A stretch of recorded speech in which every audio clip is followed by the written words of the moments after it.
আল্লাহ রাব্বুল আলামিনের বাণী, ফাইন্না মাআল উসরি ইউসরান, ইন্না মাআল উসরি ইউসরা।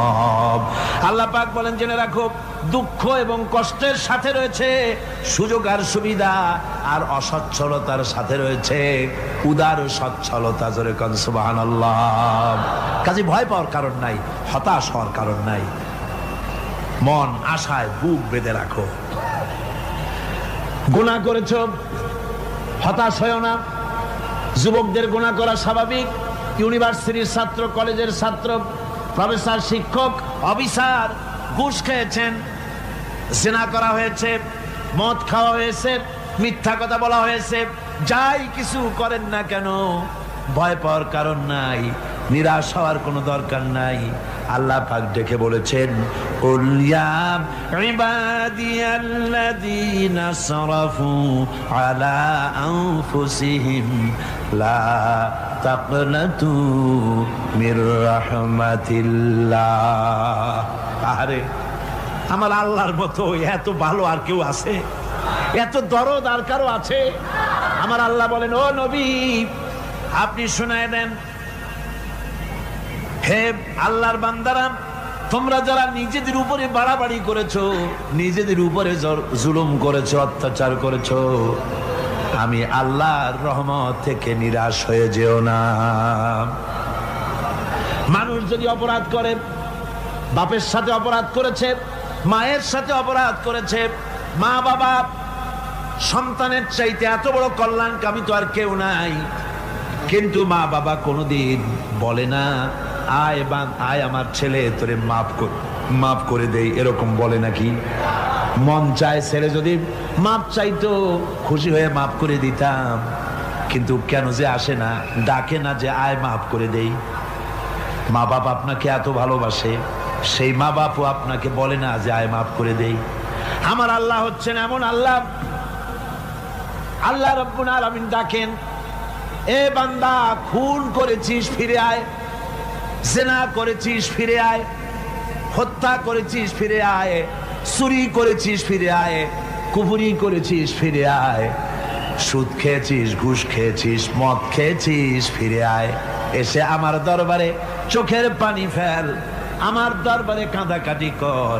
ইন্নাল্লাহা ইয়াগফিরুয যুনুবা জামিআ ইন্নাহু হুয়াল গফুরুর রহিম। আমার দরবারে চোখের পানি ফেলে কান, আমি রব্বুল আলামিন জিন্দেগীর গুনাহ মাফ করে দেব। সুবহানাল্লাহ কর, সুবহানাল্লাহ কর। আমার কাছে কান, চোখের পানি ফেল। আল্লাহ রাব্বুল আলামিনের কাছে বান্দার দুইটা ফোঁটা বেশি প্রিয়। একটা হলো জিহাদের ময়দানে যে রক্ত ফোঁটা দেওয়া হয়, এটা আল্লাহর কাছে প্রিয়। আর আল্লাহর ভয়তে গুনার জন্য লজ্জা করে, অনুশোচনা করে বান্দা যখন চোখের পানি ছেড়ে দেয়, আল্লাহর কাছে এটা অত্যন্ত প্রিয়। নবীজি বলেছেন, বান্দা যখন গুনার ভয়তে, আল্লাহর ভয়তে, জাহান্নামের ভয়তে অনুশোচনা করে যখন চোখ দিয়া পানি ছেড়ে দেয়, ওই চোখের পানি নাকের অর্ধেক আসতে না আসতে আল্লাহ রাব্বুল আলামিন বান্দারে মাফ করে দেন। আল্লাহ বরদাস্ত করতে পারেন না যে বান্দা কান্দু। আমার ভাইরা, আল্লাহর রহমত এই পৃথিবীতে, আল্লাহর রহমতকে 100 ভাগ করা হয়েছে। আল্লাহর রহমতের কত ভাগ? এই 100 ভাগের 1 ভাগ সারা পৃথিবীতে ছড়াই দেওয়া হয়েছে। আর 99 ভাগ কার কাছে? আল্লাহর কাছে। একটা ভাগ দুনিয়া ছড়ানো হয়েছে আদম আলাইহিস সালাম থেকে নিয়ে এই পর্যন্ত, এখান থেকে নিয়ে কিয়ামত পর্যন্ত পৃথিবীতে যত মানুষ আসবে, যত প্রাণী আসবে, তাদের মধ্যে প্রাণী জগতেও গাবি তার বাছুরকে ভালোবাসে, ঠিক কিনা? হাতি তার বাচ্চাকে ভালোবাসে, ঠিক কিনা? মুরগি তার বাচ্চাকে ভালোবাসে কিনা? প্রত্যেক মাই তার সন্তানকে ভালোবাসে মানুষের মতো। এই ভালোবাসা, স্নেহ, এই মমতা, এই করুণা, এই মহব্বত একটা ভাগ দুনিয়ায় দেওয়ার পর আপনি আর আমি যতটুকুন ভাগে পেয়েছি সেই মহব্বতে, স্ত্রীর মহব্বতে অস্থির, মায়ের মহব্বতে অস্থির, সন্তানের মহব্বতে অস্থির। এখন চিন্তা করেন, একটা ভাগ সারা পৃথিবীতে বিতরণ করার পর যেটুক পেয়েছি তাতে যদি এত মহব্বত হয়, তাহলে এর 99 ভাগ মহব্বত যে আল্লাহর কাছে জমা আছে, এই বান্দার জন্য তার কত মহব্বত, এই বান্দার জন্য কত করুণা তার, কত মহব্বত তার, কত দয়া তার। এজন্য আল্লাহ রাব্বুল আলামিন বলেছেন, নাব্বি ইবাদি আন্নী আনাল গফুরুর রহিম। ও আমার নবী, সুসংবাদ দিয়ে দাও, বান্দাদেরকে শোনায় দাও যে আমি আল্লাহ তাআলা ক্ষমাশীল আর দয়াবান। হুজুর কাঁদতেছিলেন, হযরত ওমর রাদিয়াল্লাহু তাআলা আনহু এসে দেখেন হুজুর একা কাঁদতেছে। হুজুর জিজ্ঞেস করছেন, হযরত ওমর জিজ্ঞেস করলেন, হুজুর আপনি কাঁদেন কেন একা একা? হযরত ওমর বলেন, আমি যখন প্রশ্ন করলাম নবীজি বললেন, আমার কাছে কিছু আগে জিবরাইল এসেছিলেন, জিবরাইল এসে আমাকে বললেন আল্লাহ পাক বলেছেন, হে আমার নবী, ইসলামের ভিতরে থেকে যে সমস্ত মানুষগুলো ইসলামের ভিতরে থেকে চুল আর দাড়ি পাকায় দিছে, কিয়ামতের দিন এই লোকগুলারে আমি শাস্তি দিতে আমার শরম হবে। হযরত ওমর বলেন, হুজুর উম্মতের জন্য কত বড় খোশ খবর এটা, আর আপনি কাঁদতেছেন। হুজুর বলেন, ওমর তুমি জানো না আমার কান্নার কারণ ভিন্ন। আমার কান্নার কারণ হলো যে আল্লাহ রাব্বুল আলামিন কিয়ামতের দিন দাড়ি চুল পাকা বান্দারে শাস্তি দিতে শরম করবেন, সেই দাড়ি চুল পাকা বান্দাগুলি আল্লাহর সাথে নাফরমানি করতে শরম করে না। আমি এই লজ্জায় কাঁদতেছি। ভাইরা, হুজুর আল্লাহ পাক বলেন, আমার নবী, রাতের আধারে যখন একটা বুড়া আমার দরবারে হাত উঁচু করে, একটা বুড়া মানুষ রাতের আধারে যখন আমার দরবারে হাত উঁচু করে আর যখন বলতে থাকে, রব্বুল আলামিন আমার পেছনের জীবনটা বড় খারাপ করেছি, এমন কোন কাজ জীবনে করি নাই যা তোমার কাছে কিছু দাবি করতে পারি, সব রকমের নাফরমানি করেছি, আজ আমি বুড়া হয়ে গেছি, কামাই করতে পারি না, ছেলে আমাকে চোখে দেখতে পারে না, পুত্রবধূ আমাকে ঘরে জায়গা দেয় না, আমার স্ত্রী আমাকে দেখতে পারে না, রোজগার করতে পারি না, হাঁটতে পারি না, চলতে পারি না, সবার কাছে আমি তিতা হয়ে গেছি, আমি দাঁড়াতে পারি না, কোমরে ব্যথা পাই, হাঁটুতে ব্যথা পাই, চলতে পারি না, কানে শুনতে পাই না, চোখে দেখতে পারি না, আর তোমার কাছে কিছু চাইয়া নেব এমন ভালো কাজও করি নাই। এইভাবে যখন বান্দা কাঁদতে থাকে আমার দরবারে, ও আমার হাবিব আমার রহমতের দরিয়ায় জোশ মেরে যায়, আমার শরম হয় এই বুড়াটারে কেমনে খালি হাতে ফিরাইয়া দেই। সুবহানাল্লাহ, সুবহানাল্লাহ। আমার আল্লাহর এত দয়া, আমার আল্লাহর এত মায়া, এত মহব্বত। আমার আল্লাহ রাব্বুল আলামিন বলেন, وَإِذَا سَأَلَكَ عِبَادِي عَنِّي فَإِنِّي قَرِيبٌ। আমার হাবিব, আমার বান্দা আমার ব্যাপারে প্রশ্ন করে, আমি বান্দার একদম নিকটে। কোরআন শরীফের ভিতরে যত জায়গায় রাসূলকে বলা হয়েছে সুয়ালের কথা, আপনাকে প্রশ্ন করা হয়, আল্লাহ তার জবাব কুল এই কথা বলে জবাব দিয়েছেন। যত জায়গায় সুয়াল এসেছে, যেমন কোরআনে কারীমের মধ্যে আল্লাহ পাক বলেন, ওয়ায়াসআলুনাকা আনিল মাহিদ, মেয়েদের হায়েজ সম্পর্কে জিজ্ঞাসা করা হয়, কুল হিয়া আযা, হে নবী আপনি বলুন। এভাবে করে কুল দিয়ে জবাব দেওয়া হচ্ছে। আবার প্রশ্ন করা হচ্ছে, ওয়ায়াসআলুনাকা আনিল আনফাল, এই গনিমতের মাল সম্পর্কে হুজুর আপনাকে, হে নবী আপনাকে প্রশ্ন করা হয়। আল্লাহ কুল দিয়া জবাব দিলেন, আল্লাহ বলেন আপনি বলেন। ওয়ায়াসআলুনাকা আনিল খামরি ওয়াল মাইসির, আল্লাহ পাক বলেন নবী আপনারে প্রশ্ন করা হয়, কুল ফীহিমা ইসমুন কাবীর, আল্লাহ কুল দিয়া বললেন তুমি বলো। আবার বলা হলো, ওয়ায়াসআলুনাকা আনিল আহিল্লা কুল হিয়া মাওয়াকিতু লিন্নাস, ও নবী আপনাকে প্রশ্ন করা হয় চাঁদের ক্রমবর্ধমান এবং ক্রমহ্রাস, এই যে বাড়ে আর কমে, পূর্ণিমা হয়, অমাবস্যা হয়, কেন হয়? আপনি বলুন, কুল, আপনি বলেন। এটা আমি অক্ত এবং সময়, বছর আর দিন গণনা করার জন্য পৃথিবীবাসীদের জন্য বিনা পয়সায় একটা ক্যালেন্ডার বানাইয়া আকাশে ঝুলাই রেখেছি। এভাবে যত জায়গায় এসেছে আপনাকে প্রশ্ন করা হয়, তত জায়গায় আল্লাহ জবাব দিয়েছেন, কুল, আপনি বলেন। গোটা কোরআন শরীফের ভিতরে এই একটি মাত্র জায়গা যেখানে বলা হয়েছে আপনাকে প্রশ্ন করা হয়। আল্লাহ এখানে বলতে পারতেন, কুল, আপনি বলেন, আল্লাহ তোমাদের নিকটবর্তী, এভাবে জবাব হয় নাই। এটা কায়দাটা হলো এই, আল্লাহ বলতেছেন, ওয়াইজা সালাকা ইবাদি, ও আমার নবী, প্রশ্ন তো আমার বান্দারা আমার ব্যাপারে করেছে, এবার আপনার জবাবের কোনো দরকার নাই। প্রশ্ন আমার ব্যাপারে, আমি নিজে জবাব দিয়ে দেই, ফা ইন্নী কারীব। ও বান্দা, আমার ব্যাপারে প্রশ্ন করেছিস, জবাব আমি দেই, আমি তোর সবচাইতে বেশি নিকটে। সুবহানাল্লাহ। কত নিকটে? ওয়ানাহানু আকরাবু ইলাইহি মিন হাবলিল ওয়ারিদ। তোর যে রব, এই শাহরগের চাইতেও আমি তোর বেশি কাছে। সুবহানাল্লাহ। আমারে ডাক, আমারে ডাক, কলিজা দিয়া ডাক, অন্তর দিয়ে ডাক। মনের থেকে মানুষ যদি ডাকে, মুখের ডাক আর মনের ডাক এক জিনিস নয়। দিল সে জুবাত নিকলতি হ্যায়, असर रखती है पर नहीं मगर ताकते परवाज रखती है। দিল থেকে যে কথা বেরোয় তা প্রভাব বিস্তার করে, ডানা নাই কিন্তু ওড়ার ক্ষমতা রাখে। মনের কথাই ভিন্ন। মন থেকে, দিল থেকে, কলিজা থেকে, অন্তরের গভীর কন্দর থেকে মুহাব্বতের সাথে কেউ যদি একবার বলে আল্লাহ, বলেন আল্লাহ, আল্লাহ, আল্লাহ।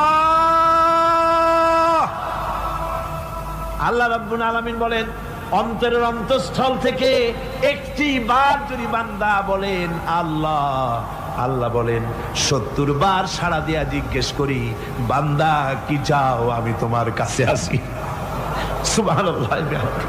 আমি তোর একদম কাছে, কি চাস বল, বল আমার কাছে। এমন দয়াবান, এমন মেহেরবান, এমন আল্লাহ আমাদের। সে আল্লাহ রাব্বুল আলামিন, তিনি বলছেন, ওয়াকালা রাব্বুকুম উদউনি আস্তাজিব লাকুম। তোমাদের রব বলেছেন, আমারে ডাকো, আমি আল্লাহ ডাকের সাড়া দিয়া দেব। সুবহানাল্লাহ। কারে ডাকতে হবে? কারে ডাকতে হবে? এই বিশাল জনসমুদ্র একযোগে চিল্লা এখন কারে ডাকতে হবে? কোন পীর সাহেবকে নয়, আল্লাহর কসম কোন খাজা বাবাকে নয়, ডাকতে হবে কারে? চিল্লা এখন কারে? ওয়াকালা রাব্বুকুম উদউনি। তোমার রব তোমাকে বলতেছে, আমারে ডাকো, আস্তাজিব লাকুম, আমারে ডাকবে, আমি সাড়া দিয়ে দেব। সুবহানাল্লাহ। আল্লাহকে ডাকেন। কি চাই আপনার, বলেন কি চাই? আল্লাহর কাছে চান, আল্লাহ দিয়ে দিবেন। দেওয়ার জায়গা আল্লাহর কাছে চাইবেন, আল্লাহ দিবেন। দেওয়ার জায়গা, চাওয়ার জায়গা হলো সেজদায় পড়ে যাবেন। আমার ভাইয়েরা, জায়গাটা চিনায় দিলাম। মাজারে যাওয়া লাগবে না, কবরে যাওয়া লাগবে না। 2 রাকাত নামাজ পড়ে সেজদায় পড়ে গিয়া যত বিপদ আছে, মুসিবত আছে, সেজদার মধ্যে চোখের পানি ছেড়ে দেন আর কেন্দে কেন্দে জীবনের কথা বলেন। আল্লাহ রাব্বুল আলামিন আপনার আওয়াজ শুনবেন আর দোয়া কবুল করে নিবেন। কাঁদতে হবে আল্লাহর কাছে। কার কাছে? আল্লাহর কাছে। সুম্মা ইস্তাগফিরুল্লাহ। আর এরপরে সে যদি আমি আল্লাহর কাছে ক্ষমা চাই, ইয়াজিদিল্লাহ গফুরার রহিমা, সে আমি আল্লাহকে গফুর এবং রহিম হিসাবে পাবে। সুবহানাল্লাহ। আল্লাহকে গফুর এবং রহিম হিসাবে পাওয়া যাবে। সব আল্লাহকে বলতে হবে, গুনাহ মাফ চাইতে হবে। এই জন্য হুজুর সাল্লাল্লাহু আলাইহি ওয়াসাল্লাম দৈনিক 100 বার তওবা করতেন। কোন হাদিসে আছে 70 বার, কোন হাদিসে আছে 100 বার তওবা করতেন। নামাজের পরে তো প্রত্যেক নামাজই পড়তেন হুজুর, সালাম ফিরাতেন আর সাথে সাথে বলতেন আল্লাহু আকবার, আস্তাগফিরুল্লাহ, আস্তাগফিরুল্লাহ, আস্তাগফিরুল্লাহ। মনে থাকবে আপনাদের? মনে থাকবে?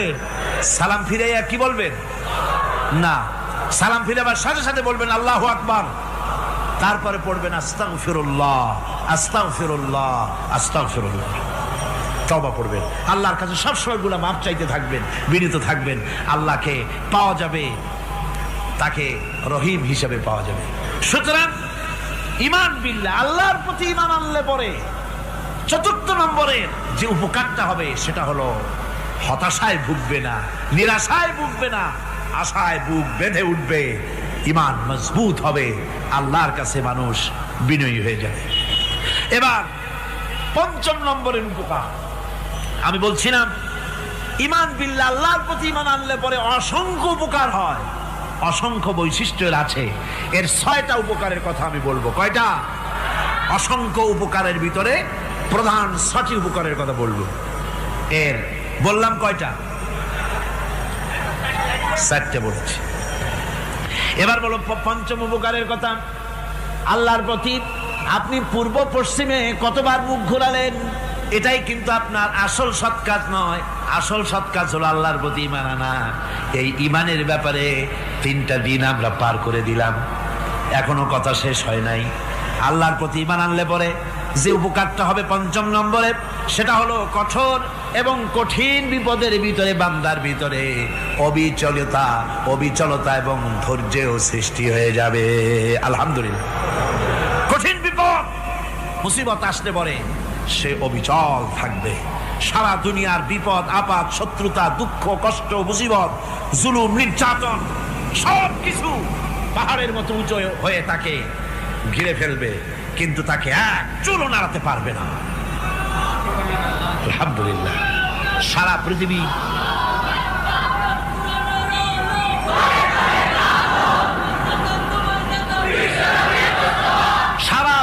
একদিকে আর সে একা একদিকে থাকবে। বিরোধিতা তো হবেই, বিপদ তো আসবেই। কবি বলতেছেন, সাথে জাকা রহা হ্যায় अज़ल से ता इमरोज, सते जाका रहा है अज़ल से ता इमरोज, चरागे मुस्तफावी से शरारे बुलहबीस। সে আবহমান কাল থেকে শুরু করে মুস্তাফা সাল্লাল্লাহু আলাইহি ওয়াসাল্লামের দীপ শিখার সাথে আবু জাহেল, আবু লাহাবের অগ্নিস্ফুলিঙ্গের টক্কর লেগেই আছে। রাসূলুল্লাহর আল্লাহর দেওয়া এই বিধান, এই দ্বীনের বাতিটা টিম টিম করে চলেছে। আর গোরকি, টর্নেডো, হাজার হাজার মাইল বেগে হেরিকেন এসেছে, গোরকি এসেছে, টর্নেডো এসেছে, টাইফুন এসেছে, কিন্তু এই আলো নিবাইতে পারে নাই। সুবহানাল্লাহ। এই আলো নিবাতে পারে নাই। এই শত্রুতা চিরকালের, নিবাতে পারবে না। কারণ হচ্ছে আল্লাহ রাব্বুল আলামিন বলেছেন, ইউরিদুনা লিইউতফিউ নূরাল্লাহি বিআফওয়াহিহিম ওয়াল্লাহু মুতিম্মু নূরিহি ওয়ালাউ কারিহাল কাফিরুন। ওরা চায় মুখের ফু দিয়ে আমার আলোকে নিভিয়ে দেবে, কিন্তু আমি আমার আলোকে পূর্ণতা দান করব। তাতে কাফের বেঈমানদের কলজায় যত জ্বালা যন্ত্রণা হোক, আমার দ্বীন কেউ মিটাই দিতে পারবে না। সুবহানাল্লাহ। সুতরাং বিপদে অবিচলতা আসবে, সে অটল হবে, মজবুত হবে। কোরআনে কারীম বলতেছে, ওয়া কাযালিকা জাআলনা লিকুল্লি নাবিয়্যিন আদুওয়াম মিনাল মুজরিমিন। এই পৃথিবীতে এমনি করে আমি সকল নবীদের শত্রু বানিয়েছি, সব পাপিষ্ঠ অপরাধীদেরকে। নবীদের সাথে বিরোধিতা করেছে কারা? পাপিষ্ঠরা, অপরাধীরা। আজও খুঁজে দেখেন, আজও ইসলামী আন্দোলনের বিরোধিতা যারা করে সবগুলি কি? পাপিষ্ঠ। সত্য কিনা কর? ইসলামী আন্দোলনের বিরোধিতা যারা করে, হিসাব করে, চোখ দিয়ে তাকায় দেখেন, খুঁজে দেখেন তাদের নামগুলি। মদখোর, জেনাকার, বদমাশ, চোর, হাইজাকার, বেনামাজি, লুটেরা, মিথ্যাবাদী, সবচাইতে সমাজের নিকৃষ্ট লোকগুলি ইসলামের বিরুদ্ধে।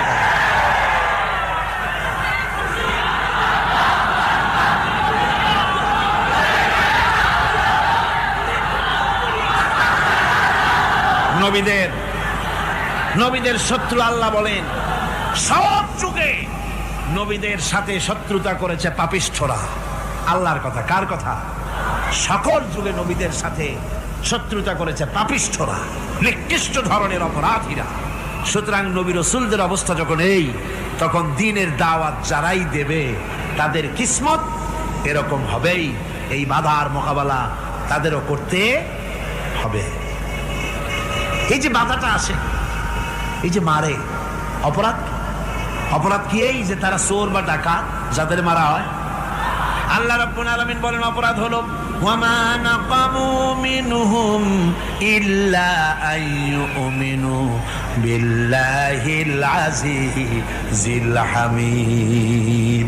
অপরাধ হচ্ছে ইমানদার লোকদের উপরে নির্যাতন চালিয়েছে, অন্য কোনো কারণে নয়। কারণ একটাই, তারা আল্লাহর জমিনে আল্লাহর দ্বীন প্রতিষ্ঠা করতে চেয়েছে, আর কোনো অপরাধ না। জমিন আল্লাহর, জমিন কার? এই বিশাল জনসমুদ্র গর্জে উঠুন একযোগে বলুন জমিন কার? আইন চলবে কার? এখানেই সংঘর্ষ বেঁধেছে আবহমান কাল ধরে। মানুষ অত্যাচারিত হয়েছে, সাহাবায়ে কেরাম অত্যাচারিত হয়েছেন। বুখারী শরীফের হাদিসে এসেছে রাসূল করিম সাল্লাল্লাহু আলাইহি ওয়াসাল্লামের কাছে হযরতে খাব্বাব গিয়ে উপস্থিত হয়েছিলেন। হযরতে খাব্বাব বলেন, হাদিসটা এভাবে লেখা হয়েছে বুখারীতে, ওয়ান খাব্বাব বিন আরিদ রাদিয়াল্লাহু তাআলা আনহু قال شكونا إلى رسول الله صلى الله عليه وسلم وهو متوسد بردة له في ظل الكعبة। রাসূলুল্লাহর কাছে গেলাম, কাবা শরীফের কাছে গিয়া দেখি নবীজি একটা চাদর গায়ে দিয়ে তিনি আরাম ফরমাচ্ছিলেন কাবা শরীফের ছায়ায়।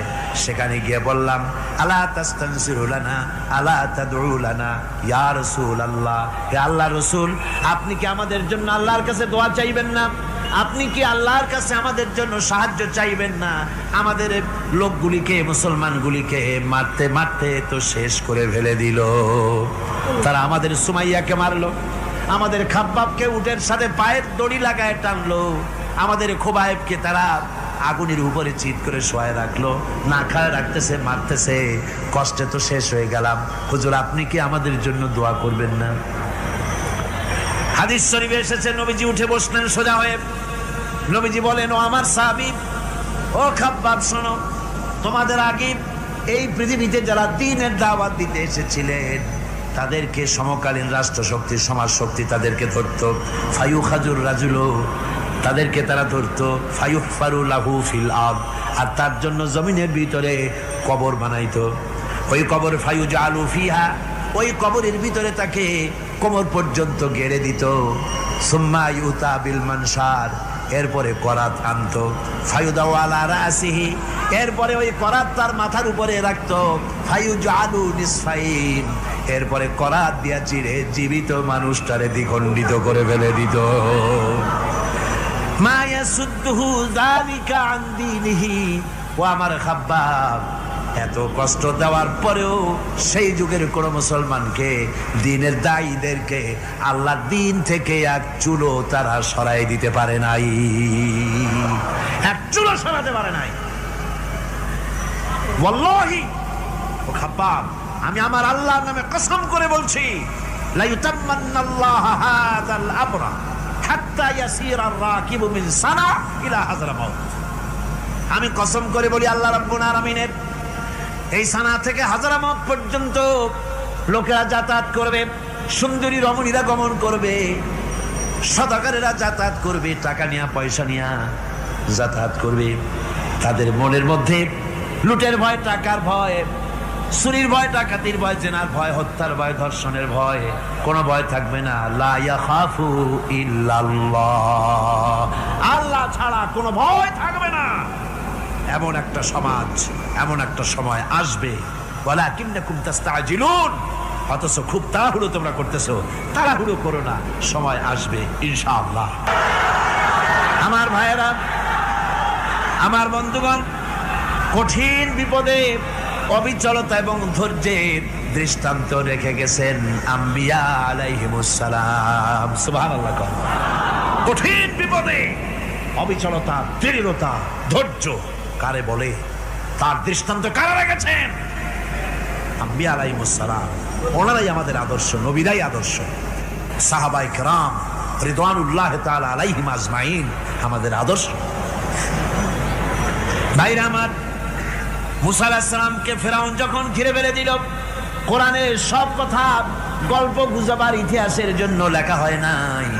কোরআনের মধ্যে যা লেখা হয়েছে সব বান্দাদের উপদেশের জন্য, যাতে করে লোকেরা চিরটা কাল এর থেকে উপদেশ নিয়ে নিজেদের তৈরি করতে পারে। জোরে বলেন সুবহানাল্লাহ। মুসা আলাইহিস সালামের কথা আল্লাহ বলেন, ফেরাউন তাকে ঘিরে ফেলে দিল, পালাবার রাস্তা নাই। ফালাম্মা তারাআল জামআন ক্বালা আসহাবু মূসা ইন্না লামুদরাকুন। মুসা আলাইহিস সালামের উম্মতেরা বললেন, হে মুসা, পাকড়াও হয়ে গেছি, পালাবার রাস্তা নাই। তিন দিক থেকে আমাদেরকে ঘেরাও করেছে ফেরাউনের শক্তি। সামনে কি? দরিয়া, আর তিন দিকে কি? ঘেরাও আন্দোলন। পালাবার পথ নাই, পালাবার পথ নাই। সারাশি আক্রমণ, ঘেরাও আন্দোলন। এই যে ঘেরাও টেরাও তো আজকে নতুন নাই, ঘেরাও আসছে অনেক আগের থেকে। আসলে কথা বুঝতে পেরেছি। মাইক না থাকলে আমি কি করবো কোন? আজকে এরকম হচ্ছে কেন? আগামীকাল ঠিক হবে ইনশাআল্লাহ, রাগ করেন না। গান হচ্ছে, বসেন বসেন। শয়তান ঢুকছে মাইকের মধ্যে। অনেক সময় হয় কি, মাইকের হাই পাওয়ারের যে মেশিন আছে, এর ভিতরে ইথার থেকে রেডিওর ওই গানগুলি ওর মধ্যে ঢুকে পড়ে। কথা বুঝতে পেরেছেন? এই জন্য শয়তান তো আর বসে থাকে না, ওরও তো কিছু করার আছে। ধৈর্য ধরেন, ধৈর্য ধরেন। কালকে অপারেটরদেরকে মাওলানা শামসুদ্দিন সাহেবের কাছে অনুরোধ করব, অপারেটর একটু ভালো করে হেদায়েত করে দেবেন। মাইকে আজকে আমার নিজেরও কষ্ট হচ্ছে, আমিও বুঝতে পারছি না যে আমার কথাগুলি কি আওয়াজে বেরোচ্ছে, যার জন্য আমাকে বেশি চিল্লাইতে হচ্ছে। বক্তাকে কি লাউডে তার কথা বেরোচ্ছে তা তার কানে আসতে হয়, তাহলে বোঝা যায় যে আমার কথাগুলি কিভাবে বেরোচ্ছে। এটা এই অবস্থায় সিচুয়েশন আজকে নাই, এবং লোকেরাও মাইকের ব্যাপারে আজকে অভিযোগ করেছে, যা বিগত 16 বছরে করে নাই। সেটের ব্যাপারে কোথাও কোনো অসুবিধা হয়েছে? মাইকটা ভালো, এবং মাইক যারা দেন প্রতি বছর খেদমত করে, আল্লাহ তাদের প্রতি রহম করুন। সবাই বলেন আমিন। এদেরকে রাগ করে পথে পাই আবার মারধর করেন না। সিলেটের যে তাফসির মাহফিল হয়, বিগত 19 বছর তাফসির করেছি একটানা, এবার 20 বছর পুরো হবে ইনশাআল্লাহ। সিলেটে একটানা 20 বছর তাফসির করতেছি সেখানে। তো মাইক, একটা লোক বিনা পয়সায় মাইক দেয়, মাইকের ভাড়া সে নেয় না। তাফসিরের মাহফিলের মাইকের ভাড়া নেয় না। যে বছর এরশাদ সরকার আমাকে প্লেন থেকে নামতে দিল না, আপনাদের মনে আছে? সিলেট থেকে ফিরাই দিল। এই খবরটা মাইকম্যান যখন শুনেছে যে আমাকে নামতে দেয় নাই, ফিরাই দেওয়া হয়েছে, সাথে সাথে স্ট্রোক করেছে, হার্ট ফেল করে দুনিয়া থেকে বিদায় হয়ে গিয়েছে। সিলেটে তাফসির হতে পারবে না, এই কথাটা বরদাস্ত করতে পারে না। আমি কেঁদেছি আর দোয়া করেছি, আল্লাহ, কোরআনের মহব্বতে লোকটার এই অবস্থা হলো, তোমার জান্নাত তুমি দয়া করে তাকে দান করে দিও। কাজে কোনো ব্যবসায়ী চায় না যে তার ব্যবসাটা খারাপ হোক, লোকেরা মন্দ বলুক। এ মাইকের ব্যাপারে আপনারা আজকে রাগারাগ করেন না, যা হয়েছে কালকে ভালো হবে ইনশাআল্লাহ। সবাই বলেন ইনশাআল্লাহ। এখন চলেন আমরা ফেরাউনের অবস্থা দেখে গিয়া কি করতেছে ফেরাউন। মুসা আলাইহিস সালামকে ঘেরাও করে ফেলেছে, পালাবার উপায় নাই। একদিকে দরিয়া, তিন দিকে ফেরাউনের শক্তি। এই যে ঘেরাও টেরাও মানে নতুন তো না, ধর্মঘট নতুন না, পুরানা জিনিস। এই পৃথিবীতে সর্বপ্রথম ধর্মঘট কিসের উপরে হয়েছে জানেন? এই পৃথিবীর প্রথম ধর্মঘট হয়েছে পেঁয়াজ, রসুন আর ডাইলের উপরে, মুসা আলাইহিস সালামের জামানায়। লান নাসবিরা আলা তাআমিন ওয়াহিদ, আমরা এক রকমের খাদ্য আর খাবো না, আমাদের পেঁয়াজ দেওয়া লাগবে, ডাল দেওয়া লাগবে, রসুন দেওয়া লাগবে। সর্বপ্রথম ধর্মঘট হয় মুসা আলাইহিস সালামের জামানায়, সেখান থেকে শুরু হয়েছে। কিন্তু মশাল মিছিল যে আসলো কই থেকে, এইটা আমি খুঁজে পাইনি। পরে প্রত্যেকটা জিনিসের তো ইতিহাস আছে, আমি খুঁজতে খুঁজতে পেলাম। আমি জানি না এর ইতিহাস মূলে কোথায়, কিন্তু আমি যতদূর খুঁজে পাইছি সেটা হলো মশাল মিছিলের আবিষ্কার হয়েছে লঙ্কায় রাবণের সময়। হনুমানের লেজে আগুন দিয়া তারপরে লঙ্কা কাণ্ড ঘষালো, নামই আছে লঙ্কা কাণ্ড। হনুমানের লেজে আগুন দিয়ে রাবণ যে লঙ্কায় মশাল মিছিল করেছিল হনুমানকে দিয়া, ওই হনুমানের ওই সিস্টেমটা এখনো আমাদের দেশে চালু আছে। এইটা আসলে কোন ভদ্রলোকের এই মিছিল হওয়া উচিত না। আগুন নিয়ে কিসের মিছিল? আগুন হলো জাহান্নামের প্রতীক। আগুন কিসের প্রতীক? জাহান্নামের প্রতীক। যদিও আমাদের উপকারে লাগে, কাজে লাগে। সুতরাং আমরা যা করব প্রত্যেকটা জিনিসের পেছনে সুন্নতে নববীর কোনো না কিছু থাকতে হবে। কথা বুঝতে পেরেছেন? 3 দিক থেকে ঘেরাও হয়ে গেছে, পালাবার কোনো রাস্তা নেই। হযরতে মুসা আলাইহিস সালামের কাছে উম্মতেরা বললেন, পালাবার তো কোনো পথ নাই, এখন উপায়টা কি? আমাদের তো আর উপায় নাই। মুসা আলাইহিস সালাম দেখেন বিপদে পড়ে গেছেন, কিন্তু ধৈর্য হারান নাই, ভয় পান নাই। ভয় পাইছিলেন? ভয় পেয়েছেন? প্রশ্নই ওঠে না। মুসা আলাইহিস সালাম আল্লাহ পাক যাদেরকে বলেছেন উলুল আযম রাসূল, যাদের বলেছেন তার মধ্যে হযরত মুসা একজন উলুল আযম পয়গম্বর। চারটিখানি কথা না, আল্লাহ কথা বলছেন তার সাথে, কালিমুল্লাহ তিনি। সুবহানাল্লাহ। কোন মুসা আলাইহিস সালাম শোনালেন, কাল্লা ইন্না মাইয়া রাব্বি সায়াহদিন। কখনো নয়, আমার উম্মতেরা ভয় পেও না, আমার রব অবশ্যই আমাকে পথ দেখাবে। সুবহানাল্লাহ। 3 দিক থেকে শত্রু, একদিকে দরিয়া, পালাবার কোন রাস্তা নাই। সেখানে দৃঢ়তার সাথে তিনি বলছেন, অবশ্যই আমার আল্লাহ আমারে পথ দেখাবে। সুবহানাল্লাহ। নবীরা এই দৃঢ়তা দেখিয়েছেন, অবিচলতা দেখাইছেন। আল্লাহ পাক মুসা আলাইহিস সালাম যখন এই দৃঢ়তা দেখালেন, এই অবিচলতা দেখালেন, সঙ্গে সঙ্গে জিবরাইল এসে হাজির হয়ে গেলেন।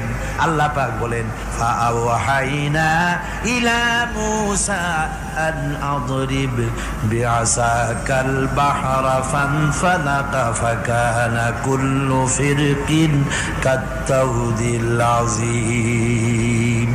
মুসা আলাইহিস সালামকে আমি ওহী নাযিল করলাম, তাকে বললাম হাতে যে লাঠি আছে এই লাঠি দিয়ে আঘাত করো দরিয়ার উপরে। দরিয়ার উপরে আঘাত করলেন, একটা রাস্তা হয় নাই, 12টা রাস্তা তৈরি হয়ে গেল। আর দেওয়ালগুলা পাহাড়ের মতো উঁচা হয়ে গেল। দরিয়ার ভিতরে পাহাড়ের মতো উঁচা মজবুত 12টা রাস্তা। এবার মুসা আলাইহিস সালাম তার দলবল নিয়ে চললেন। আল্লাহ রাব্বুল আলামিন বলেন, ওয়া আনজাইনা মুসা ওয়া মান মাআহু আজমাইন। মুসা এবং তার সাথী সঙ্গীদেরকে আমি পার করে দিলাম। মুসা আলাইহিস সালাম এবং তার সাথী সঙ্গী নিয়ে যখন দরিয়ার মাঝখানে আসছে, ফেরাউন তার দলবল নিয়ে এসে গেছে। আসে দেখে নদীর মধ্যে রাস্তা। বাবা, খুব তো কায়দা। ও মনে করছে ওর বাজানের তৈরি করা ডিস্ট্রিক্ট বোর্ডের রাস্তা। ওর লোকজন নিয়ে নেমে গেছে দরিয়ার ভিতরে। ও আসছে মাঝখানে, মুসা আলাইহিস সালাম চলে গেছেন ওপার, দরিয়া পার। মাঝখানে যখন এসে গেল, আল্লাহ রাব্বুল আলামিন পানিকে অর্ডার করলেন কুন। আল্লাহর তো বটন টেপা লাগে না, মুখ দিয়া কোনো হুকুম করা লাগে না, শুধু বলেন কুন। যে ব্যাপারে কুন বলেন ফায়াকুন, সাথে সাথে হয়ে যায়। আল্লাহ বললেন কুন, আর অমনি রাস্তা বন্ধ হয়ে গেল। এবার তুফান শুরু হয়েছে নদীতে, ঢেউয়ের উপরে ঢেউ, মৌজুন কাল জিবাল, পাহাড়ের মতো উঁচু হয়ে হয়ে ঢেউ আসতেছে। দলবল ঘোড়া আর অস্ত্রপাতি যা ছিল সব মরিয়া শেষ। এবার ফেরাউন একা উপরে ওঠে আর নিচে নামে, পানি খেতে খেতে পেটের কাম সারা। জনমের খাওয়া খাইছে পানি, এখন জান যায়। বাঁচবার আর উপায় নাই, বাঁচবার আর উপায় নাই। ফেরাউন তার নিজের জীবন সম্পর্কে হতাশ হয়ে গেল। এবার ফেরাউন বলতেছে, আমানতু আন্নাহু লা ইলাহা ইল্লাল্লাযী আমানাত বিহি বানু ইসরাঈল। আমি ঈমান আনলাম, আমি ঈমান আনলাম আল্লাহ ছাড়া কোনো ইলাহ নাই। ওই আল্লাহর উপর ঈমান আনলাম যে আল্লাহর উপরে ঈমান এনেছে বনি ইসরাঈলেরা। আল্লাহ যাতে ঠিক পাইছে কোন আল্লাহর উপর ঈমান আনছে। বনি ইসরাঈল আল্লাহর উপর ঈমান আনলাম। আল্লাহ এই তো মুসলমান হয়ে গেছি, এরপরও আমার সুবাও কেন? আল্লাহ রাব্বুল আলামিন জবাবে বলেন, আল আন, এখন ওয়াকাদ আসাইতা ক্বাবলু ওয়া কুনতা মিনাল মুফসিদিন, এখন ঈমান আনার কথা বলছো, অথচ যুগের পর যুগ, বছরের পর বছর ধরে আমার মানুষের উপরে মন গড়া আইন চালায়েছো, আমার পয়গম্বরের সাথে বেয়াদবি করেছো, আজ তোমাকে আমি ছাড়ছি না, তোমাকে আজকে ছেড়ে দেব না, আমি তোমাকে মারব। আর সমস্ত প্রাণীগুলিকে, স্থলচর প্রাণীগুলিকে আল্লাহ পাক অর্ডার দিয়া দিলেন, এই ফেরাউনের লাশকে ডুবাবি না, পচাবি না, খাবি না। আলিয়াউমা নুনাজ্জিকা বিবাদানিক, আমি তোমার শরীরে বাঁচায় দেব, পোকে খাবে না, পানিতে পচবে না, মাছে খাবে না, কুমিরে খাবে না, দুনিয়ার কোনো পশুতে খাবে না, আমি তোরে শুটকি বানাইয়া রাখবো, যাতে করে দুনিয়ার সমস্ত ফেরাউন যত যুগে যুগে আসে তোরে দেখে যেন হেদায়েত নিতে পারে। ফেরাউনকে আল্লাহ শুটকি বানায় রাখছে। আমি ফেরাউনদের লাশ দেখেছি ব্রিটিশ মিউজিয়ামে। ফেরাউন তো একটা না, অনেকগুলা, আসলটারে অবশ্য দেখিনি। ব্রিটিশ মিউজিয়ামে ওই ফেরাউনগুলার লাশ যখন অসুবিধা হয়, মমিগুলি, তখন ইংল্যান্ডে নিয়ে যায় চিকিৎসা করাবার জন্য। চোখ টোক আছে গর্তের ভিতরে, তারপরে চামড়া টামড়া হাড়ের সাথে মিশানো, ওইভাবে চেহারা দেখলে মনে হয় যে সত্যি ফেরাউনিগুলো। আর ব্রিটিশের কাম মিশর থেকে না আনছে এমন কোন জিনিস নাই। আমি সেখানে এক বক্তৃতা বলছিলাম, আপনারা এদের এখন সভ্য, এদের এখন ভদ্র, এরা হলো ইন্টারন্যাশনাল চোর, ওরা সারা দুনিয়া চুরি করেছে। লন্ডনে বক্তৃতা করেছি, সারাটা দুনিয়া চুরি করছে, আমাদের দেশকে শোষণ করেছে। এই বিশাল ভূভাগকে শোষণ করে ইংল্যান্ডের দ্বীপটাকে তারা সাজাইছে। তারা ময়ূর সিংহাসনের, শাহজাহানের ময়ূর সিংহাসনের ময়ূরের বাম চোখে কোহিনূর মণি লাগাইছিলেন, শাহজাহান ময়ূরের ডান চোখে কোহিনূর মণি লাগায় নাই। কোহিনূর মণির অনেক দাম, আমি দেখে এসেছি মণি, এখন সেটা কুইন এলিজাবেথের মুকুটে শোভা পাচ্ছে। সেই মণি এমনি বলে প্রবাদে ৭ রাজার ধন এক মাণিক্য, বলেন এরকম, অনেক দাম। শাহজাহান দেখালেন, আমি মুসলমান, আমার কাছে এটার দাম নাই, এই জন্য ময়ূরের ডান চোখে লাগালাম না, বাম চোখে লাগাই দিলাম। এইটাতে চুরি করছে। তারপরে মিশর থেকে, মিশরের মমি চুরি করেছে, জুতা চুরি করছে, ছাতি চুরি করছে, পিসা চুরি করেছে। আমি বললাম, এগুলা কি ভদ্রলোক নাকি? এরা জুতা চোর, পিসা চোর, লাঠি চোর, সব চুরি করেছে। যাই দেখেন ব্রিটিশ মিউজিয়ামের মধ্যে সব দুনিয়ার চুরি করা জিনিস নিয়ে তারা মানুষকে দেখাইয়া পয়সা অর্জন করছে। টিপু সুলতানের তরবারিটা পর্যন্ত চুরি করেছে। আজ পর্যন্ত ব্রিটিশ মিউজিয়ামে টিপু সুলতানের তরবারিটা আছে, আমি তরবারিটা দেখে এসেছি। আমার বন্ধুগণ, বলতেছিলাম যে পৃথিবীতে আল্লাহ রাব্বুল আলামিন নবীরা তাদের চরিত্র দিয়ে বিপদের মোকাবেলা করে, দুনিয়ার সামনে কঠিন বিপদের মোকাবেলা করে অবিচলতা, দৃঢ়তা দেখায় গেছেন যে কেমন করে এই পৃথিবীতে বিপদের সামনে মোকাবেলা করতে হয়। ধৈর্য ধরতে হবে, বিপদ আসবে পাহাড় সমান হয়ে, আপনাকে ধৈর্য ধারণ করতে হবে সেভাবে বুক বেঁধে। যেহেতু এটা যদি বিশ্বাস হয় যে আমার কিসমতে যা আছে তার থেকে বেশি কিছু হবে না, তাহলেই আপনার ধৈর্য আসবে, ভয় পাবেন না। কথা ঠিক কিনা কন? এবারে হযরত হুদ আলাইহিস সালাম সম্পর্কে আল্লাহ রাব্বুল আলামিন বলেন, হযরতে হুদকে যখন ষড়যন্ত্র হলো, কাফির বেঈমানেরা তাকে মেরে ফেলার জন্য যখন সরকারি ষড়যন্ত্রে লিপ্ত হয়ে গেল, হযরতে হুদ সমাজের এই চ্যালেঞ্জের মোকাবেলা করলেন। হযরত হুদ বলেন, ফাকিদুনি জামিআন সুম্মা লা তুনজিরুন ইন্নী তাওয়াক্কালতু আলাল্লাহি রাব্বি ওয়া রাব্বিকুম আমি তোমরা তোমাদের ষড়যন্ত্র আমার বিরুদ্ধে যত পারো আমার বিরুদ্ধে ষড়যন্ত্র চালাও, এতটুকুন আমার অবকাশ দিও না। আমি এমন আল্লাহর উপরে ভরসা করেছি যার হাতের ভিতরে তোমাদেরও জান আর আমারও জান। যা পারো তাই করো। সরকার সমস্ত শক্তি একত্রিত হয়ে আমার মোকাবেলা করো। একদিকে হুদ আলাইহিস সালাম, আর একদিকে গোটা জাতি। হযরত হুদ ভয় পায় নাই। সুবহানাল্লাহ কোন। ঈমান বিল্লাহ মানুষের কলিজাকে এভাবে শক্ত করে দেয়। কোন আলহামদুলিল্লাহ। এবারে এই বিপদের, কঠিন বিপদের মোকাবেলা করে আমার রাসূল যে প্রমাণ দিয়া গেলেন, আমার রাসূল যে কঠিন বিপদের মোকাবেলা করলেন, ভাইরা আমার, হিজরতের রাতে সওর পাহাড়ের ভিতরে যখন তিনি আশ্রয় নিলেন, হযরতে আবু বকরের সাথে ছিলেন। হযরতে আবু বকর রাদিয়াল্লাহু তাআলা আনহু বলেন, হুজুর আপনি দাঁড়ান, এটা তো পাহাড়িয়া গুহা, গুহার ভিতরে সাপ থাকতে পারে, বিচ্ছু থাকতে পারে, আমি আগে ঢুকি, বিপদ যদি হয় আমার উপর থেকে হয়ে যাক। গুহার ভিতরে নেমে গুহা সাফ করলেন। এরপরে হুজুরকে ডাকলেন, হুজুর তাশরীফ নিলেন গুহার ভিতরে। এরপরে হুজুর বললেন, আবু বকর, পাহাড়ে হেঁটে হেঁটে 2-3টা পাহাড় পাড়ি দিয়া যাওয়া লাগে সৌর পাহাড়ে। মদিনার সোজা রাস্তা হুজুর ধরেন নাই, মেসফালার পথ দিয়া, জাবালে খেদোয়ার উপর দিয়া 3টা পাহাড় পাড়ি দিয়া তারপরে হুজুর গেলেন সৌর পাহাড়ে। গুহার ভিতরে হুজুর তাশরীফ নিলেন। বললেন, আবু বকর তুমি বসো, তোমার উরুর উপরে মাথা রেখে আমি একটু আরাম করি। হযরতে আবু বকর বসলেন, হুজুর তার উরুর উপরে মাথা রেখে ঘুমায় গেলেন।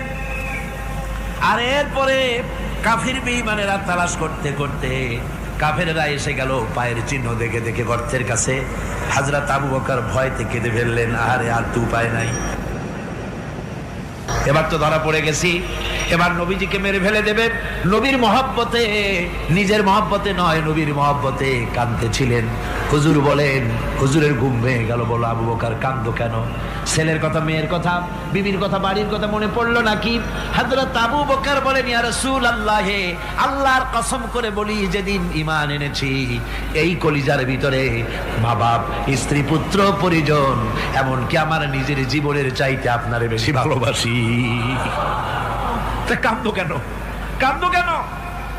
হযরত আবু বকর বলেন, হুজুর ধরা পড়ে গেছি, কাফেররা এসে গেছে গর্তের কাছে, তাকালি আমাদের দেখতে পাবে, আমরা তো মাইনরিটি, ওরা তো মেজরিটি, আমরা তো ধরে মারি ফেলাই দেবে, আপনাকে মেরে ফেলে দেবে, এই জন্য কাঁদি। আল্লাহ রাব্বুল আলামিন, হুজুর তখন কি দৃঢ়তা, কি অবিচলতা, কি ধৈর্যের পাহাড় সম মনোবৃত্তি তখন দেখালেন। আল্লাহ কোরআন শরীফে চিরকাল যাতে মানুষেরা হেদায়েত দিতে পারে সেজন্য হুজুরের কথা উঠায় দিলেন কোরআনে। আল্লাহ পাক বলেন, ইযহুমা ফিল গার ইয ইয়াকুলু লিসাহিবিহি লা তাহজান ইন্নাল্লাহা মা'ানা। ও বন্ধু, ভয় পেও না, আল্লাহ আমাদের সাথে আছেন। সুবহানাল্লাহ। আল্লাহ আমাদের সাথে আছেন। আমরা মাইনরিটি নই, আমরাই মেজরিটি। আল্লাহ আছে আমার সাথে, ভয় পাওয়ার কোনো কারণ নাই। সুবহানাল্লাহ। আল্লাহ পাক বলেন, ফাআনজালাল্লাহু সাকিনাতাহু আলাইহি ওয়া আইয়াদাহু বিজুনুদিন লাম তারাওহা। আমি এদের অন্তরের ভিতরে আমি শান্তি নাজিল করে দিলাম, প্রশান্তি দিয়া দিলাম, আর আমি সাহায্য করলাম, আর এমন সব সৈন্য পাঠায় দিলাম যে সৈন্যগুলি তোমরা দেখতে পাও নাই। সুবহানাল্লাহ ওয়া বিহামদিহি। ভাইরা আমার, রাসূল করিম সাল্লাল্লাহু আলাইহি সাল্লাম এই বিপদের মাঝে, চরম বিপদের মাঝে অবিচলতা, দৃঢ়তা, কঠিন আত্মনির্ভরতা দেখিয়েছেন। এগুলি হলো ঈমানের 5 নম্বরের উপকারিতা। আল্লাহর প্রতি ঈমান আনলে এভাবে পাহাড় সম ঈমান মজবুত হয়ে যায়। জেলের পরোয়া করি না, ফাঁসির পরোয়া করি না, শহীদ হওয়ার পরোয়া করি না, মেরে ফেলে দেবে, উড়ায় দেবে, হত্যা করবে, পরোয়া করি না। পরোয়া করি কেবলমাত্র কাকে? জোরে বলেন, কারে? এইরকম মুসলমান হাজার হাজার লাখ লাখ দরকার নাই, 313 জন যথেষ্ট। কয়জন যথেষ্ট? 313 জন যথেষ্ট। বদরে যারা জান দিয়ে মাল দিয়ে দিনকে প্রতিষ্ঠিত করেছিলেন, এরকম 313 দিনই যথেষ্ট ছিল। এই দৃঢ়তা, এই অবিচলতা, এই ঈমান, এই ধৈর্য শিক্ষা দেয়, এই উপকার করে ঈমান বিল্লাহ। আল্লাহর প্রতি ঈমান আনলে এভাবে পাহাড়ের মতো শক্ত হয়ে যায় কলিজা। কোন আলহামদুলিল্লাহ। আমার বন্ধুগণ, এবার আমি বলবো সর্বশেষ উপকারের কথাটা বলি, মোনাজাত ছেড়ে দেব। কয়টার কথা বলছিলাম? উপকার 6টা উপকারের কথা বলেছি। অনেকগুলি বৈশিষ্ট্য, অনেকগুলি উপকারের মধ্যে আল্লাহর প্রতি ঈমানের 6টা উপকারের কথা 5টা বলা হয়ে গেছে। এবার 6ষ্ঠ নম্বর এবং শেষ নম্বর, এটা হচ্ছে আল্লাহর প্রতি ঈমান আনলে পরে তার দ্বারা সবচাইতে বেশি ফায়দা পায় সমাজ এবং রাষ্ট্র। কোন আলহামদুলিল্লাহ, কোন আলহামদুলিল্লাহ। আল্লাহর প্রতি ঈমানের দ্বারা নৈতিক সংশোধন হয় এবং রাষ্ট্র আর সমাজ সবচাইতে বেশি উপকৃত হয়। কারণ হলো ঈমানদার ব্যক্তি আল্লাহর প্রতি যে ঈমান এনেছে, তার মনের মধ্যে ধারণা এটা হয়, আমার কোনো কাজ তো গোপন থাকে না। ইন্নাল্লাহা লা ইয়াখফা আলাইহি শাইউন ফিল আরদি ওয়ালা ফিস সামা। আল্লাহর কাছে গোপন বলতে কিছু নাই, আকাশেও নাই, জমিনেও নাই, কোনো কিছু গোপন নাই। সুতরাং আমি যা করি সব আল্লাহ দেখেন এবং শোনেন। এমনকি মানুষ যে কল্পনা করে, সে কল্পনাও আল্লাহ টের পায় না, নাকি টের পায় কিনা? ওয়াইন তুবদু মিন আনফুসিকুম আও তুখফুহু ইউহাসিবুকুম বিহিল্লাহ। মনের ভিতরে যে কল্পনা করো, আল্লাহ পাক বলেন এই কল্পনারও হিসাব আমি রব্বুল আলামিন তোমার কাছ থেকে নেব। ফায়ুআযযিবু মান ইয়াশাউ, যারে খুশি শাস্তি দেব আর যারে খুশি আমি মাফ করে দেব। জোরে বলেন সুবহানাল্লাহ। ফায়াগফিরু লিমান ইয়াশা ওয়া ইউআযযিবু মান ইয়াশা, যারে খুশি মাফ করব, যারে খুশি শাস্তি দেব, কল্পনারও হিসাব নেব। এই কথা মুমিনের যদি জানা থাকে, তাহলে আর তার কোনো চিন্তা থাকে না, তার নৈতিক চরিত্র ভালো হয়ে যায়। কোন সুবহানাল্লাহ। আমার বন্ধুগণ, ঈমানদার লোক, আল্লাহর প্রতি ঈমান আসলে পরে সমাজ উপকৃত হয়, রাষ্ট্র উপকৃত হয়ে যায়। যেহেতু বান্দা জানে আমি দায়িত্বহীন কোনো কথা বলতে পারবো না, দায়িত্বহীন কোনো কাজ করতে পারবো না। আল্লাহ পাক বলেছেন, মা ইয়ালফিযু মিন কাউলিন ইল্লা লাদাইহি রাকীবুন আতীদ। বান্দা এমন কোনো কথা বলে না যে কথা আমার ফেরেশতারা রেকর্ড করে না রাখে। কাজী মুমিন ব্যক্তি আল্লাহর ভয়তে দায়িত্বহীন কথা বলবে না। নির্বাচন আসতে পরে রাস্তা সোনা দিয়ে বান্ধায় দেব, এই করব সেই করব, না খাইয়া কেউ মরবেন না। আসে না নির্বাচনের সময় সেরাগালি বদনারা মঞ্চে দাঁড়িয়ে কত বড় বক্তৃতা করে, ভাইয়ের আমার, বোনের আমার, এবার আমার বোতল মার্কা বাক্স, আপনারা আমাকে ভোট দিয়ে দেশ এবং জাতির আরেকবার 12:30 বাজাইবার সুযোগ দিন। এবার ক্ষমতায় গেলে কেউ না খাইয়া মরবেন না, কিন্তু কি খাইয়া মরবে তাও বলে না। এর মানে প্রতি অর্থ হচ্ছে এই, ওরা যদি ক্ষমতায় যেতে পারে তাহলে বিষ খাইয়া হোক, গুলি খাইয়া হোক, কিছু না কিছু খেয়ে মরতে হবে। একেবারে খালি পেটে মরলে গ্যাস্ট্রিক হওয়ার সম্ভাবনা আছে। ঈমান বিল্লাহ যদি না থাকে, আল্লাহর ভয় যদি না থাকে, তাহলে দায়িত্বহীন কথা বলে। আর আল্লাহর ভয় যদি থাকে, তাহলে নৈতিকতার সংশোধন হয়ে যায়, দায়িত্বপূর্ণ কথা বলে, মানুষকে ফাঁকি দেয় না। আমার বন্ধুগণ, আল্লাহ রাব্বুল আলামিন তার বান্দা যারা আল্লাহকে ভয় করে, সে ভয় করা বান্দাগুলির মনের মধ্যেই চিন্তা এসে যায়, আমি যেখানে থাকি না কেন আল্লাহ আমাকে দেখতেছেন, শুনতেছেন। রাতে হোক দিনে হোক, যেখানে আছি আল্লাহ আমারে দেখতেছেন। আল্লাহ পাক বলতেছেন, ওয়া হুয়া মাআহুম ইজ ইউবাইতুনা মা লা ইয়ারদা মিনাল কওলি ওয়া কানা আল্লাহু বিমা ইয়ামালুনা মুহীতা। আল্লাহ পাক বলেন, আমি তো আমার বান্দার নিকটে তখনও থাকি যখন সে গোপনে গোপনে রাতের বেলায় আমার মর্জির খেলাফ পরামর্শ করে। আমার মর্জির খেলাফ পরামর্শ করতেছে রাত্রে, আমি তো তখনও কাছে থাকি, ওটা আমি শুনি। ইমান যদি আসে তাহলে এই সব কাজ থেকে সে বিরত থাকে। সে যদি কম হয় সেখানেও আল্লাহ, বেশিও যদি হয় সেখানেও আল্লাহ। এমন কোন জায়গা আছে নাকি চিটাগংয়ে যেখানে আপনি একটা আকাম করবেন আর আল্লাহ টের পাবে না? কোন আছে নাকি? আচ্ছা চট্টগ্রামে না থাকুক, বাংলাদেশের কোন জায়গা আছে নাকি? পার্বত্য চট্টগ্রামে যত পাহাড় আছে, উঁচু নিচে জায়গা আছে, ওই জায়গায় বোধহয় আছে নাকি? সারা পৃথিবীতে আছে কোথাও? আল্লাহকে ফাঁকি দেওয়ার জায়গা কোথাও